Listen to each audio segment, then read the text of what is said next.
انسان فطرتاً بہت بے صبرا ہے۔ ہر بچے کو بڑا ہونے کی جلدی ہوتی ہے، لیکن جب وہ بڑا ہوتا ہے تو ذمہ داریوں کے بوجھ بڑھتے ہیں اور وہ بچپن کی یادوں کو تازہ کر کے آنسو بہاتا ہے کہ کاش میں بڑا نہ ہوتا۔ بے شمار مسافتیں وقت نے طے کرنا ہوتی ہیں، ہمیں صرف صبر کے ساتھ انتظار کرنا ہوتا ہے۔ ہر بچے نے محنت کے بغیر ہی جوان ہونا ہے اور ہر جوان نے کوشش کے بغیر بوڑھا۔ وقت کبھی نہیں رکتا، اس کو روکنے کی بجائے آپ کو بھاگنا پڑتا ہے۔ نوجوانی کا دور بہت قیمتی ہوتا ہے، ہر نوجوان میں جذبے اور ہمت کی فراوانی ہوتی ہے، ضرورت فقط درست سمت اور مستقل مزاجی کی ہے۔ ٹرین کی دو پٹڑیاں جب کسی جنکشن سے جدا ہوتی ہیں تو شروع میں پاس پاس معلوم ہوتی ہیں، لیکن چند گھنٹوں کی مسافت کے بعد دونوں کی منزل جدا ہو چکی ہوتی ہے۔ کوئی ٹرین کا مسافر اگر منزل پر جلدی پہنچنے کے لیے چلتی ٹرین سے اتر جائے تو یقیناً منزل کی بجائے ہسپتال پہنچ جائے گا۔ اس لیے ایسا بہت کم دیکھا گیا ہے کہ جلد باز نقصان نہ اٹھائے، اور ایسا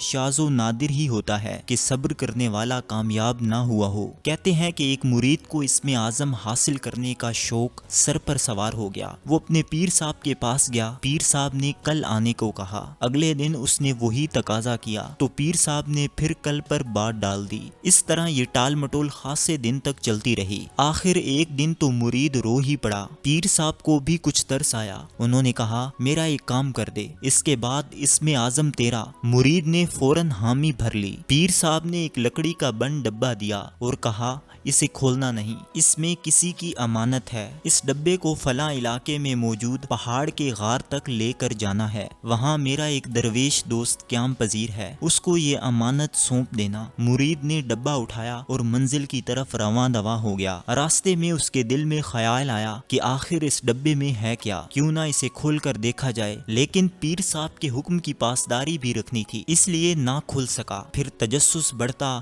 اور وہ سوچتا کہ اس ڈبے کو کھول کر دیکھنے میں حرج ہی کیا ہے۔ آخر کار اس سے رہا نہ گیا، اس نے ڈبہ کھول ڈالا، اس میں ایک چوہا بند تھا۔ وہ فوراً بھاگ گیا اور خالی ڈبہ ہاتھ میں رہ گیا۔ اب اس کی پریشانی بہت بڑھ گئی کہ خالی ڈبے کو میں کس کے پاس لے کر جاؤں۔ آخر شرمندگی کے جذبات کے ساتھ واپس پیر صاحب کے پاس لوٹا اور ان سے کہا کہ مجھے معاف کر دیں کیونکہ امانت میں خیانت ہو گئی۔ پیر صاحب نے فرمایا تو بہت بے صبرا ہے، تجھ سے ایک چوہا نہیں سنبھالا جاتا، اسم اعظم کہاں سے سنبھالے گا۔ بڑی کامیابی سب سے زیادہ جو چیز مانگتی ہے وہ ہے وقت، مگر کامیابی کی یہی وہ قیمت ہے جو آدمی دینے کے لیے تیار نہیں ہوتا۔ ایک بہت بڑے سیٹھ کو ایک باغ بہت خوبصورت لگا۔ سیٹھ نے فوراً مالی کو طلب کیا جس نے یہ دلکش باغ سجایا تھا۔ مالی حاضر ہو گیا۔ سیٹھ صاحب نے حکم دیا کہ جتنا پیسہ لگتا ہے لگا دو، کل ہی اسی طرح کا باغ میرے بنگلے پر بھی بناؤ۔ بوڑھا مالی جرأت سے بولا سیٹھ صاحب یہ باغ پیسہ نہیں وقت مانگتا ہے، میں نے ساری عمر اس باغ کے نام کی ہے، تب جا کر یہ گلزار بنا ہے، اور آپ کہتے ہیں کہ کل ہی یہ باغ آپ کے بنگلے کی زینت بنے۔ بالکل اسی طرح زندگی کو باغ کی طرح خوبصورت بنانے کے لیے ایک عمر چاہیے۔ یہ کیسے ہو سکتا ہے کہ آج بیج بویا جائے اور کل پھل مل جائے؟ اس لیے بیج بونے اور پھل حاصل کرنے کے درمیانی وقت کو بھی کامیابی کی قیمت کہا جا سکتا ہے۔ شام کے وقت سورج غروب ہو جاتا ہے اور آپ دوبارہ صبح کا منظر دیکھنا چاہیں تو آپ کو پوری رات انتظار کرنا پڑتا ہے۔ رات میں لاکھ مصنوعی روشنیاں روشن کر لی جائیں، سورج کا نیم البدل نہیں ہو سکتی۔ قدرت کے تمام واقعات کے ظہور کے لیے ایک وقت مقرر ہے، کوئی کامیابی اپنے مقررہ وقت سے پہلے حاصل نہیں ہو سکتی۔ اللہ کے ہاں نہ سیکنڈ ہے نہ منٹ، اس کی اپنی گھڑی ہے۔ جب آپ کی گھڑی کی سوئیاں مل جائیں تو انتظار کا وقت ختم ہو جاتا ہے، تب تک صبر کا دامن ہاتھ سے نہ جانے دیجیے۔ آپ خود کو ان معاملات میں پریشان ہونے کی اجازت دیں جن میں آپ کا دخل ہے، باقی اللہ پر چھوڑ کر صبر کریں۔ کامیابی پر کی جانے والی تحقیقات کے مطابق عموماً ایک ادارہ یا شخص کم از کم 15 سے 20 سال کی مسلسل محنت کے بعد کامیاب ہوتا ہے۔ ایڈیسن کئی سال تک بلب بنانے میں جتا رہا، پولیو کی ویکسین تیار کرنے میں 25 سال لگ گئے۔ امریکیوں نے چاند پر جانے کے لیے ایک بڑا سرمایہ صرف کیا اور کئی سال کی کوشش کے بعد چاند پر امریکیوں نے جھنڈا گاڑا۔ اللہ کے نبی صلی اللہ علیہ وآلہ وسلم دنیا میں ایک بہت بڑا انقلاب لائے۔ آپ کو 23 سال لگ گئے۔ اس دوران آپ صلی اللہ علیہ وآلہ وسلم نے لاتعداد تکلیفوں کا سامنا کیا اور ڈٹے رہے۔ پاکستان بنانے کے لیے بے شمار مسلمانوں نے خون کا نذرانہ پیش کیا اور اس مشن کو پورا کرنے میں صدیاں صرف ہو گئیں۔ آپ سوچئے اگر یہ تمام بڑے کام مشکلات اور پریشانیوں کو دیکھتے ہوئے درمیان میں ترک کر دیے جاتے تو کیا حاصل ہوتا۔ اس لیے یہ ممکن ہی نہیں کہ صبر کا دامن تھامے بغیر کامیابی آپ کے قدم چومے۔ اگر آپ کی نیت اچھی ہے، یعنی آپ کی کامیابی سے آپ کو اور دوسروں کو بھی فائدہ ملنا ہے، اگر آپ محنت کرنے کے لیے تیار ہیں، اگر آپ کے کام کرنے کی سمت درست ہے اور اگر آپ واقعی کامیابی حاصل کرنے کے خواہش مند ہیں تو صبر کو اپنی عادت کا حصہ ضرور بنا لیجئے۔ انشاءاللہ کامیابی آپ ہی کے قدم چومے گی۔ صبر